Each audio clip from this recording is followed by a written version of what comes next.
nation, under God, indivisible, with liberty and justice for all.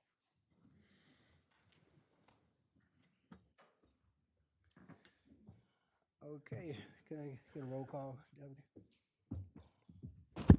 Trustee Martin is excused. Trustee Boynton? Here. Trustee Frazier? Here. Trustee Kelly is excused. Clerk Wright? Here. Treasurer Bud? Here. And Supervisor McNamara is also excused. See, we do have a quorum, so 4 out of 7 is present. I'll give you an executive summary of the agenda. We're gonna go to the adoption of the agenda. Could I get a motion to accept the agenda? Through the chair, make a motion to adopt the agenda as presented. Through the chair, make a second. Motion by Treasurer Bud, second by Trustee Frazier. All in favor? Aye. Motion passes. We're gonna move on to the consent agenda. If I can get a motion. Through the chair, I move that we accept the consent agenda, which consists of the following. Board meeting minutes of December 16th, prepaid lists of December 8th, both, and December list, the voucher list of December 23rd, all three of those of 2025, the prepaid lists of January 8th, January 12th, January 15th, and the voucher list of January 20th, also all of 2026. Approval of reappointments of regular members John Herman and Charles LaRock to the BZA with terms to expire December 1st of 2028, and approval of the 2026 Suburban Mobility Authority for Regional Transportation, or the SMART contract. Thank you, Trustee Boyne. We have a motion, and we have approval We need a of a second. motion. I'll support it. Okay. Second by Treasurer Bud. All in favor? Aye. Aye, motion passes. We're gonna move on. We have no public hearing. Next on the agenda will be correspondence, announcements, and presentation. Do we have any announcements from the audience? If no announcements from the audience, do we have any announcements from the board? No. So let's proceed with the presentation. Chief McNally. Good evening. Thank you, Board.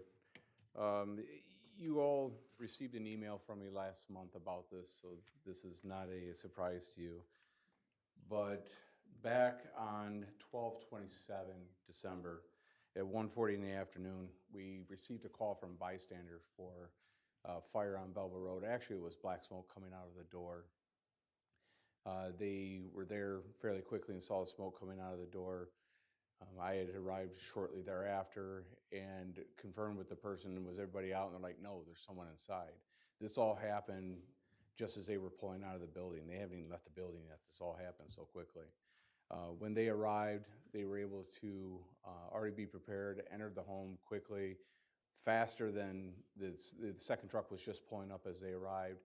And they were able to enter the home, rescue the man out of that home, and he is now back in his own residence. It took a while. He was in the hospital for a while. There was a lot of medical stuff that went on with him afterwards.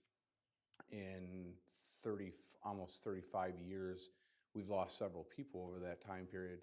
This is one of the first that I can remember where an actual person was saved immediately by the actions of the crew there, and he's now back home today with us. So I'd like to recognize the 2 firefighters that went in and pulled that person out.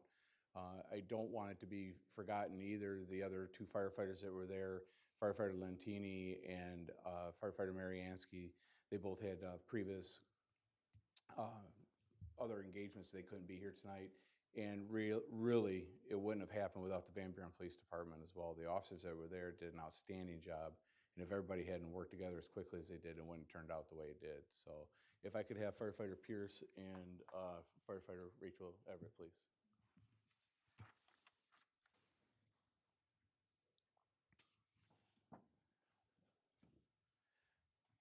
So You guys can come over if you want on the sites. That way you can see over there. But I have 2 life-saving awards. They both obviously are firefighter Christopher Hayes and then firefighter Rachel Everett for their efforts at the house fire on December 27th, 2025, and recognizing the outstanding performance and duty of a life-saving of a human life. These actions were instrumental and directly responsible for saving the life of Robert Halbert, who was a resident that lived in the house there. So, thank you.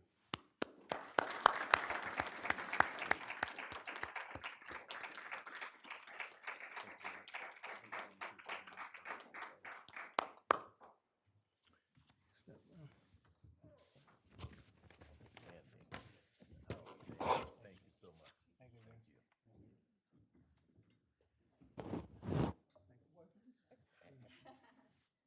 If I can say a couple of things regarding this before everyone leave. I mean, we just got through, the board just finished negotiating. We had a closed session concerning negotiation for contracts of 4 contracts, which was all 4 and related to public safety, which I think is a record that we got it done in such a orderly fashion this time. But sometimes people are wondering why do you negotiate contracts efficient as we do as a board? We try to, because I think I can say that you have a board that 100% supports our public safety department. And when I say public safety, I mean fire and police. You just mentioned there was a collaboration between both fire and police, but what you guys just did was outstanding. You can't put a price on a life, no matter. No one can. I mean, and every life is worth more to that individual and their families than you can imagine.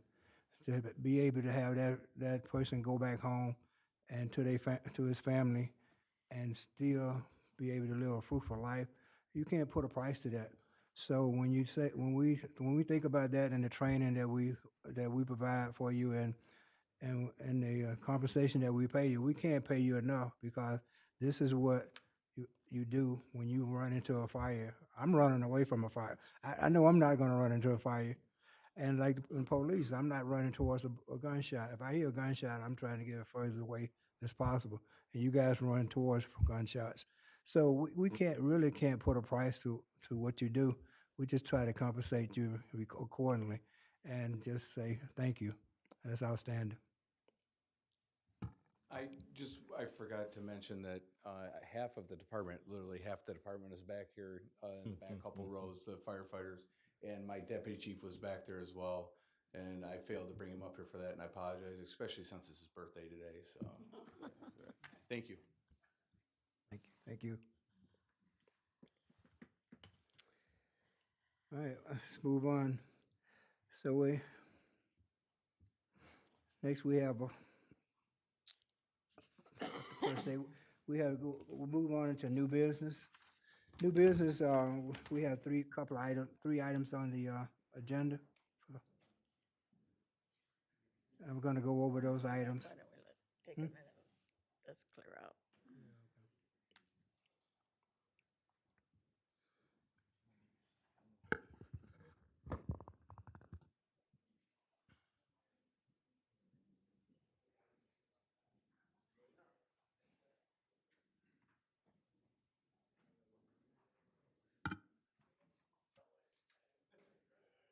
Okay. So we have 3 items on the agenda for new business. I'm gonna give you a summary of them. The first item is to consider approval of legal service for the contract for bus alarm. The second item would be to consider approval of budget amendment for the 2026 Fire Department capital outlay for FEMA expense and capital outlay FEMA reimbursement for the purpose of administering a FEMA Assistant Firefighter Grant. And the third item would be to consider approval of budget amendment for 2026 Supervisor and Assessor Department capital outlay budget for the purchase of a new Ricoh printer. With that being said, do we have any public comment on new business? Is anyone in the audience that have a public comment on new business? If not, I'll take a motion for the first item of new business. Who's that? Oh, can you come to the podium, please?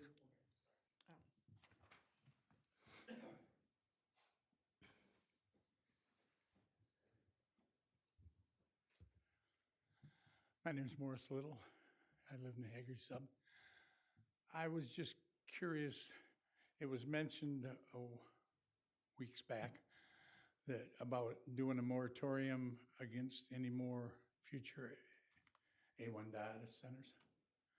Has there been any initiation taken or on your part? That would be handled later on. Yeah, that actually fall on the agenda comment. Oh, But I'm we sorry. have considered that. It hasn't been any action yet, but the board is considering a moratorium. Okay, thank you. Is there any other question on new business item only at this time? There's no question. I take a motion to consider the first item. Through the chair, I move that we approve the legal services contract for Butzel Long. I get a second? I second. Okay, I have a motion and a second. Director Monier. Monier. Good evening, Board. Tonight I would like to introduce you to Butzel Long attorneys and counselor. We have Rebecca Davies here, Craig Swartz, as well as Kevin Lynch. The board packet that you received is quite lengthy, mainly because it contains all of the supplemental information which showed you their case log and as well as the outcomes, as well as their rate schedules. Back in November of last year, I started searching for a firm that will be able to serve our employee relations and labor attorneys, as our employee relations and labor attorneys. The search included firms that had a proven track record, such as Honigman, Plunkett Clooney, and of course, Butzel Long. However, this group stood out from the rest because they have a very unique combination of legal expertise and hands-on public sector human resources experience. The team of attorneys standing before us or sitting here with us tonight have taught in the fields of labor law, collective bargaining, and human resources. Again, they have also earned recognized senior HR certifications, and they've worked directly within public sector as HR directors. This background allows clear understanding in the operational, employee relations, and compliance challenges that local governments face. Most importantly, all carry a particular strength in labor relations and collective bargaining. If officially chosen tonight, I believe they will provide practical, strategic, and responsive legal support tailored to the township needs. And with that, I'll take any questions you may have. I don't have any questions. I know you guys been vetted. I remember the process you had to go through. So I know you've been thoroughly vetted, so that's all I have to say in regards to the process. We'll let the boards vote. Unless you guys have any questions? I don't have any questions. I did sit in on when we grilled them to death. And like Nicole said, they did come up a step ahead, and we look forward to working with them. Yeah. Any other questions? Good. Well, you guys you have an extensive reputation. I've heard it. I know myself, so we're gonna take the vote. We have a motion and a second. All in favor? Aye. Aye. Motion approved. All right, you guys. Welcome aboard. Thank you.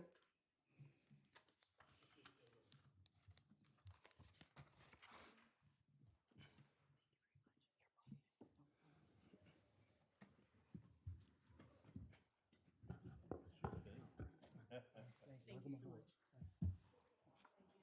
Thank you, it's an honor. Thank you. Work with you. We look Thank you. forward to it. Thank you. Yeah. Welcome aboard. Congratulations on your settlement. Because I'm bargaining 7 contracts. Oh, I know, yeah. I know, that's a record.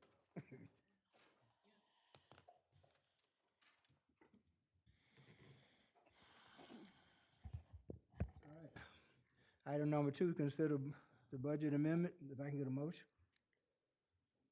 Through the chair, I move that we approve of a budget amendment to the 2026 fire department capital outlay, FEMA expense, and capital outlay FEMA reimbursement for the purpose of administering a FEMA assistance to firefighter grant. Support? Support. Motion and support. It's all yours. This is the most I've been up here since I got hired. So tonight's grant is part of a 6-community grant, 5 other departments, as well as Van Buren, that put in for air packs. Now, these air packs have NFPA standards, and every 5 years they change. And after about 10 years, you need to get out and get into the new cycle of packs. And we were able to get in with the department. We're going to save on the basic packs $200,000 and only pay the 10% match, and then we're buying some extra equipment to go along with it. Some of this new technology they have is so far advanced that the person outside will be able to tell who's inside on air, where they're at on air, how much air they have. It also will allow us that in certain situations where we need people to exit the building, if conditions change, and the old school is setting off an air horn and a siren to try to get their attention on the inside and the radio, we can push a button on our tablet that we'll have, and it'll go right to their mask that they're wearing, and then we can get an acknowledgement from them so they know that they got it and that they're on their way out. So these are all life-saving measures that are now in the new standard of air packs. Probably the hardest part of this whole thing was getting 6 departments to choose what flavor ice cream to eat, so that was about it. The outlay or the money moved, it would be 1.6 million to 51,623.25, and then we'll take payments in for the 10% match from the other departments, because they've already been invoiced for that total amount. Okay. Any questions from the board? With no questions, I have a motion from trustee Boyden, support from treasurer Bud. All in favor? Aye. Motion passes. Thank you. Item number 3, to consider approval budget amendment, supervising assessing department. To the chair, I make a motion, we approve the budget amendment to the 2026 supervisor and assessing department's capital outlay budgets for the purchase of a new printer. That's just support. A motion by treasurer Bud, support by trustee Boyden. Deputy? Good evening, Board. So as was mentioned, we have 2 budget request items for you to amend the 26 supervisor's capital outlay budget to $8,000, the assessing's capital outlay to $6,000. The current printer and that's shared by both offices has been on borrowed time for quite a while. It used to be in the clerk's mail room, so it was not originally budgeted because it is pretty functional, but when it needs service, parts are no longer really available, and we were noticed in December that there are some colors of toner that were no longer going to be provided. So there is some urgency for this printer to be replaced. We have assessing notices going out next month, so we did need a budget amendment, so it's expense from the proper line items. And it is an expensive printer, but there are pretty high capacity usages. Budgets are printed from there, newsletters and assessment notices are printed regularly throughout the year. So it is a high functioning, high task printer. So with that, I'd be happy to take on any questions. I think we got all worked out of it. Like you said, it used to be in the clerk's office, in the mail room, so we used it for several years, and they took it on. So I think we got our worth. Any questions? If there's no question, I support, motion and support. All in favor? Aye. Motion passes. Thank you, Board. We'll move on to reports. We have none today. Public comment on non-agenda items. This is the time that you can speak on anything you want. Is there any questions from the public?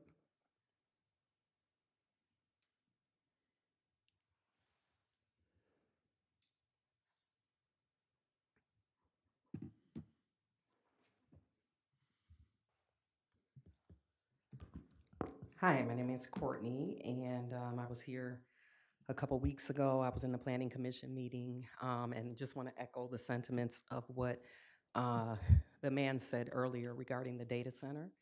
I oppose it very strongly. And I am in agreement that a moratorium should be enacted. And, you know, as far as I can see, when I read through the zoning information, it does not look like the zoning actually addresses hyperscale data centers.